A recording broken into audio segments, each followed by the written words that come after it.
আজকের আলোচনার বিষয় এত পেয়াদা বরকন্দাজ নিয়ে গিয়েও কি ডিম টমেটোর হাত থেকে নিষ্কৃতি পাবেন ডক্টর ইউনূস? এই বিষয়টি বাংলাদেশের অন্তর্বর্তী সরকারের প্রধান উপদেষ্টা ডক্টর মোহাম্মদ ইউনূস 3 রাজনৈতিক দলের 4 নেতা, তার মধ্যে বিএনপির 2 জন, আর জামাতের 1 জন এবং এনসিপির 1 জন, মানে তার নিজের দলের 1 জন, এই 4 নেতাকে সঙ্গে নিয়ে আজ 21শে সেপ্টেম্বর রবিবার রাতে তিনি নিউ ইয়র্ক যাচ্ছেন জাতিসংঘের 80তম বার্ষিক সাধারণ সম্মেলনে অংশ নিতে। এই অংশ নিতে ইতিমধ্যে অধিবেশন শুরু হয়েছে 9 সেপ্টেম্বর, আজ থেকে 12 দিন আগে। তো মোহাম্মদ ইউনূস 12 দিন আগে কেন গেলেন না? বিদেশ সফরে যেমন প্রবল ঝোঁক ইউনূস মিয়ার, তাতে 12 দিন আগেই যেতে পারতেন। তাতে আরো কয়েকটা দিন দেশের বাইরে থাকা যেত এবং সেখানটায় কিছু আমেরিকার আনন্দ, যেটা তিনি মূল যেখানকার মানুষ, সেখানকার আনন্দ নিতে পারতেন। কিন্তু আজ 21শে সেপ্টেম্বর রাতে তিনি যাচ্ছেন, পৌঁছবেন কাল 22 তারিখ, থাকবেন 1 অক্টোবর পর্যন্ত, প্রায় 9 দিন। ঢাকায় ফিরবেন অক্টোবরের 2 তারিখ। 9 দিন ধরে ভারতের প্রধানমন্ত্রী যান, যেদিন যান সেদিন সেরেই একদিন পরেই আবার তিনি অন্য জায়গায় চলে যান, ফিরে আসেন। কিন্তু আমাদের ইউনূস সাহেব 9 দিন থাকবেন ওখানে। তার সফরসূচি যা জানা যাচ্ছে সেটা এরকম: ইউনূস 21শে সেপ্টেম্বর রাতে ঢাকা ত্যাগ করবেন এবং 22শে সেপ্টেম্বর নিউ ইয়র্ক পৌঁছবেন। 22 থেকে 29শে সেপ্টেম্বর 7 দিন তিনি খুব উচ্চ পর্যায়ে কিছু দ্বিপাক্ষিক ও সাইড ইভেন্ট, মানে মূল সম্মেলনের পাশে তিনি একটা কোনো কিছু আলোচনার মধ্যে দ্বিপাক্ষিক আলোচনায় থাকবেন। কাদের সাথে?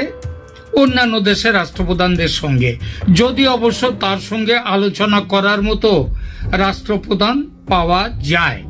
এ পর্যন্ত পাওয়া গেছে ওই পাকিস্তান আর একটা কিংবা 2টো খুচরো দেশ, যেমন শুনেছি ডেনমার্কের সঙ্গে তাদের ওনার একটা সম্পর্ক আছে অন্য রকমের।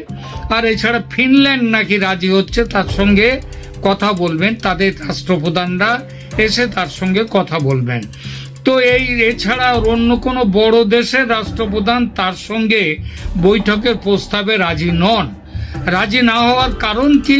কারণ বাংলাদেশে ইউনূস সরকারের মানবাধিকার সংক্রান্ত রিপোর্ট এবং এই বাংলাদেশ নামক একটা দেশ থেকে, একটা উঠতি দেশ যা দরিদ্র দেশ থেকে উন্নতিশীল দেশে পৌঁছে গিয়েছিল, তাকে এত অল্প সময়ে ডকে তোলার যে রেকর্ড তিনি সৃষ্টি করেছেন, সেই রেকর্ড দেখে কেউ আর তার সাথে তেমন আলোচনায় বসতে চাইছেন না। আজ থেকে 1 বছর আগে যেটা অনেকেই চেয়েছিলেন, যে আর এই যে ডকে তোলার রেকর্ড এবং মানবাধিকার সংক্রান্ত রেকর্ড যেটা তিনি তৈরি করেছেন তার এই 1 বছরের শাসনে, তা কিন্তু শেখ হাসিনার তার 15 বছরের শাসনেও সেটা করতে পারেননি।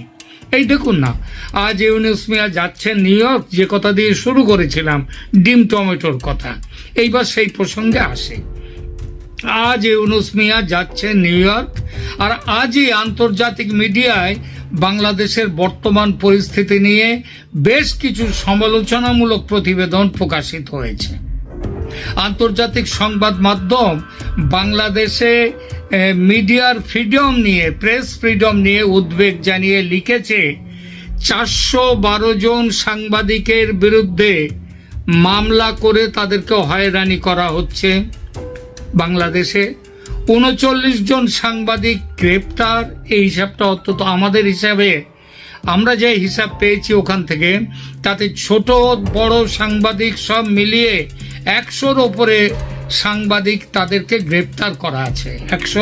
সম্ভবত 142 জনের মতো একবার একটা খোঁজ নিয়েছিলাম। এরপরে 100 জনেরও বেশি সাংবাদিকের ব্যাংক অ্যাকাউন্ট ফ্রিজ করা হয়েছে। এবং ৩০০ জনের বেশি সাংবাদিকের বিদেশ ভ্রমণে নিষেধাজ্ঞার কথা জানা গেছে। কলিমুল্লাহ সাহেব, মঞ্জুরুল হাসান পান্না তাদেরকে এরকম আটকে রেখে দেওয়া হয়েছে, ওই মানে বিনা বিচারে, প্রায় বিনা বিচারে তাদেরকে আটকে রাখা হয়েছে। কবে তাদেরকে ছেড়ে দেওয়া হবে তার কোনো ঠিক ঠিকানা নেই। আর তাদের বিরুদ্ধে যে মামলাগুলো দেওয়া হচ্ছে সে মামলাগুলো সব আবার হাসিনার আমলের যে মামলার বিরুদ্ধে বিরাট সব আন্দোলন হয়েছিল সেই মামলাগুলো, সেই ধারায় এইসব মামলা দেওয়া হচ্ছে। তো ভারত ভিত্তিক সাংবাদিক সংগঠনগুলো ইউনূসের কাছে চিঠি লিখে বাংলাদেশি সাংবাদিকদের হয়রানি বন্ধ করতে অনুরোধ করেছে, ফলাফল যদিও শূন্য। তাছাড়া গত বছরের জুলাই বিপ্লব যে আসলে মার্কিনী ষড়যন্ত্র, সেই সত্য এখন এতটাই সারা দুনিয়া জেনে গেছে যে কোনো দেশ আর তার সঙ্গে আলোচনায় বসতে চাইছে না। এখন তাদের কাছে আর এই ইউনূসের পরিচয় শান্তির নোবেল জয়ী হিসেবে নয়, তাদের পরিচয় হচ্ছে বাংলাদেশকে অধঃপথে নিয়ে যাওয়ার জন্যে দায়ী যে শাসক, সেই শাসকের পরিচয়। জাতিসংঘ সাধারণ অধিবেশনে আগেই বলেছি বাংলাদেশের পক্ষে ইউনূস সাহেব ভাষণ দেবেন ২৬শে সেপ্টেম্বর। ৩০শে সেপ্টেম্বর তিনি রোহিঙ্গা ও অন্যান্য সংখ্যালঘু বিষয়ে, ওই যে সংখ্যালঘুর বিষয়টা বললাম, ওটাও সারা পৃথিবীতে অত্যন্ত সোচ্চার হয়ে গেছে যে সংখ্যালঘুরা অত্যাচারিত হচ্ছে ভয়ঙ্করভাবে। কোন সংখ্যালঘু? ধর্মীয় সংখ্যালঘুরা। এবং সেই পর্যায়ে জাতিসংঘ এখন একটা আলাদা আলোচনা সম্মেলন করতে যাবে, সেখানে ৩০শে সেপ্টেম্বর, সেখানে ইউনূস মিয়া সেখানে অংশ নেবেন। এরপর ১ অক্টোবর তার দেশে ফেরার বিমানে ওঠার কথা। ঢাকায় নামবেন ২রা অক্টোবর। যদিও অবশ্য ১ অক্টোবর নিউ ইয়র্ক থেকে তিনি ফেরার বিমানে চাপেন, তবেই ফিরবেন। তার না ফেরার সম্ভাবনা নিয়েও বাংলাদেশের বিশেষ করে সোশ্যাল মিডিয়া, কারণ বাংলাদেশের যে মেন স্ট্রিম মিডিয়া সেটা এখন একেবারে কর্তা ভজা হয়ে গেছে, যাকে বলে ইউনূসের কোলবালিশ হয়ে বসে রয়েছে।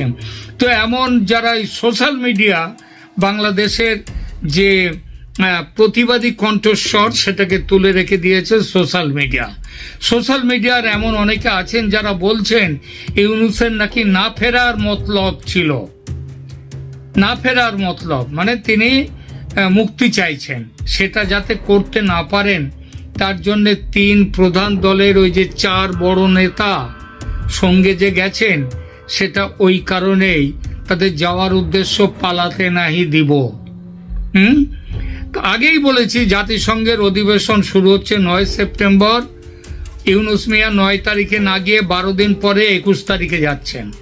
নিজের পকেটের কড়ি না খসিয়ে রাজার হালে ১২ দিন আমেরিকায় না থাকার লোভ যে তিনি সামলেছেন, সেটা আমাদের কাছে খুবই আশ্চর্যজনক ঘটনা। কারণ গত ১৩ মাসে তিনি এইটা নিয়ে বোধহয় ১৪ কিংবা ১৫ নম্বর বিদেশ সফর হবে তার। যাকে এবার অন্তত তিনি ১২ দিন আগে যাননি, তার ফলে লাভ হয়েছে বাংলাদেশের এক্সট্রা কয়েক কোটি টাকা বাঁচল। ১২ দিন আগে গেলে খরচ তো আরো কয়েকশো টাকা হতো। তবে শোনা যাচ্ছে এবারের খরচ নাকি কম নয়। কেন কম নয় সে প্রসঙ্গে আসছে পরে। তবে অন্য দিক দিয়ে এবার নাকি ৭০০ কোটি টাকার উপরে খরচ হবে, এই যে তার দলবল নিয়ে তিনি যাচ্ছেন সেই জন্যে। তো যাই হোক, তিনি যে ১২ দিন আগে যাননি তাতে অনেকটা খরচ কমেছে। এবং অন্য দিক দিয়ে অবশ্য এতে বাংলাদেশের এক্সট্রা কয়েক কোটি টাকা বেঁচে গেছে, এটাও ঠিক ১২ দিনের জন্যে। তবে অন্য দিক দিয়ে অবশ্য বড় রকম গচ্চাও যাচ্ছে দেশের, যেটা বলছিলাম। শুনছি এবার তার সঙ্গে নিরাপত্তা রক্ষীদের একটা বড় সড়ো দল যাচ্ছে। এত বড় দল সাধারণত কেউ নিয়ে যায় না, অন্য কোনো রাষ্ট্রপ্রধানরা, যেটা ওনার সাথে যাচ্ছে। বাংলাদেশের বিভিন্ন সোশ্যাল মিডিয়া জানাচ্ছে ইউনূস সাহেব নিউ ইয়র্কে প্রচুর হেনস্থার শিকার হবেন দেশ শাসনে নিদারুণ ব্যর্থতার জন্য, দেশের সর্বনাশ করার জন্য। এবং আমেরিকা শুধু নয়, ইউরোপের বিভিন্ন দেশ থেকে কয়েক হাজার বাংলাদেশি ইতিমধ্যে জড়ো হয়েছে নিউ ইয়র্কে ইউনূসকে স্বাগত জানাবার জন্য। ফুলের মালা কিংবা ওই ফুলের বোকে নিয়ে নয়, পচা ডিম এবং পচা টমেটো ছুঁড়ে, ওটাই হচ্ছে ওদের